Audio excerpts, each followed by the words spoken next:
আমার মাকে আমার বাবা পরিবারের বিরুদ্ধে গিয়ে ভালোবেসে বিয়ে করেছিলেন। বিয়ে করার পর আমার মাকে আমার দাদু বাড়িতে কখনোই মেনে নেয়নি, কারণ আমার নানুর বাড়ির অবস্থা খুবই খারাপ, তারা অত্যন্ত গরিব। আর আমার দাদুর বাড়ির লোকজন অনেক বড় লোক ছিলেন, তাদের অনেক টাকা পয়সা আর ক্ষমতা। আমার দাদার বাড়িতে আমার মায়ের সাথে সবাই কাজের মেয়ের মতো আচরণ করত। তবে মায়ের মুখে শুনেছি আমার মাকে নাকি আমার বাবা অনেক ভালোবাসত। আমার বাবা আমার মাকে অনেক বেশি যত্ন করত, কিন্তু আমার মায়ের কপালটা ছিল ফোড়া। বিয়ের কিছুদিন পরপরই আমার মায়ের পেটে আমি আসি। আমাদের বাড়ি যেহেতু উপকূলীয় অঞ্চলে, তাই আমার বাবার অনেকগুলো বুট ছিল সমুদ্রে, যেগুলো মাছ ধরতো। আমি যখন আমার মায়ের পেটে 7 মাসের অন্তঃসত্ত্বা, তখন আমার বাবা বুটে যায় সমুদ্রে মাছ ধরতে। কিন্তু আমার বাবা সে যে গেল আর কখনো ফিরে আসেনি। আল্লাহ তাআলা আমার বাবাকে একেবারেই নিয়ে গেছেন। এরপর আমার দাদা বাড়ি থেকে আমার চাচারা আর ফুফুরা সবাই মিলে আমার মাকে বের করে দেয়। আমার মা সেখান থেকে এসে নানা বাড়িতে আশ্রয় নেই। আমার নানা নানি ছিল না, আমার মামাদের কাছেই আমার মা থাকতো।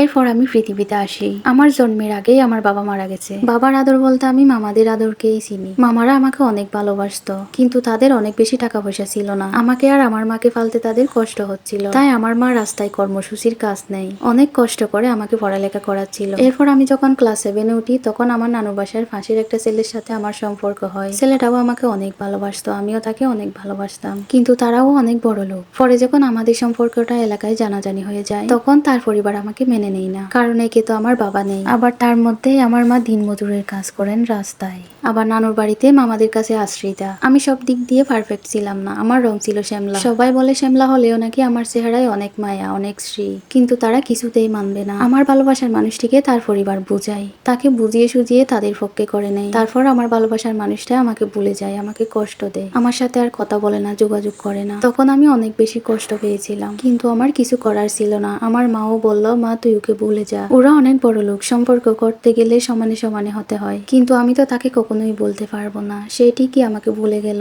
আমার সামনে অন্য মেয়ের সাথে রিলেশন করত, আমাকে দেখিয়ে দেখিয়ে অন্য মেয়েদের সাথে দেখা করত, ঘুরতে যেত, অন্য মেয়েদের সাথে কথা বলতো। আমি কল দিলে রিসিভ করতো না, আর আমি যখন বেশি বিরক্ত করি তাকে, তখন সে রিসিভ করে আমাকে বিশ্রী ভাবে গালি দিত। এইভাবেই চলতে থাকে। আমি ইন্টার ফার্স্ট ইয়ারে ভর্তি হয়ে এসএসসি দেওয়ার পর আমার বন্ধু বান্ধবীরা আমাকে অনেক ভালোবাসতো, আমি সবার সাথে সুন্দরভাবে মিশতাম। তারা কেউ আমি যে গরিব সেটা নিয়ে উপহাস করতো না। আসলে আমার বন্ধু বান্ধবীরা অনেক বেশি ভালো ছিল, আমাকে কখনো ভেদাভেদ করতো না। এরপর আমাকে শ্বশুর বাড়ি থেকে বারবার দেখতে আসতো। যেহেতু আমি দেখতে শুনতে তেমন একটা খারাপ ছিলাম না, লম্বাও ছিলাম, আমার চেহারায় অনেক মায়া শ্রী, এজন্য অনেক ভালো ভালো ঘর থেকে সম্বন্ধ আসতো। কিন্তু আমার মেজো মামার মেয়ে ছিল আমার থেকে একটু বড়, আমার জন্য সম্বন্ধ আসলে সে অনেক বেশি হিংসা করত। আমিও বারবার চাইতাম আমার আগে যেন আফুর বিয়ে হয়, কিন্তু তার জন্য তেমন কোনো সম্বন্ধ আসতো না, আর তাকে দেখতে আসলে আমাকে পছন্দ করে ফেলতো। এই কারণে অনেক বেশি ঝামেলা হয় মামাদের সাথে। নানু বাড়ির উঠানে যে আমার মাকে একটা ছোট্ট ঘর দিয়েছিল, সেই ঘরটা তারা ভেঙে দেয়, আমরা মা মেয়েকে তারা বের করে দেয়। তারপর আমার মায়ের আশ্রয় হয় আমার মেজো খালাদের বাসায়, আর আমার আশ্রয় হয় আমার চাচাতো মামার বাসায়। মামা আমাকে নিজের বাবার মতো ভালোবাসতো, মামিও আমাকে নিজের মায়ের মতো ভালোবাসতো। তাদের কোনো মেয়ে সন্তান ছিল না, 2টা ছেলে সন্তান। তাদেরকে আমি পড়াতাম,